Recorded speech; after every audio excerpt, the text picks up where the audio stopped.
ఉప్పు వేస్తున్నాను. ఎంతగాలో అంత ఉప్పు చూసుకొని రుచికి సరిపడా వేసుకోవాలా. కొద్దిగా నేను తక్కువ వేస్తున్నాను, ఎందుకంటే మటన్ ఉప్పు రోస్ వస్తుందని.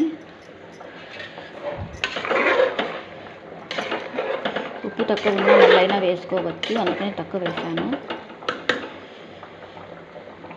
ఓకేనండి, ఇంకా మూత పెట్టేసి ఒక 7 విజిల్ తర్వాత ఓపెన్ చేద్దాము. సరే, ఓకే. నేత కూర కాబట్టి 7 విజిల్ పెట్టానండి. బాగా ఉడికింది, మంచి టేస్ట్ వచ్చింది కూర.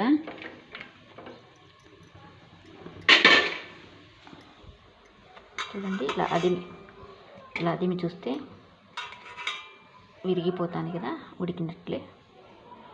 మీకు నచ్చితే ప్లీజ్ లైక్ చేయండి, సబ్స్క్రైబ్ చేసుకోండి.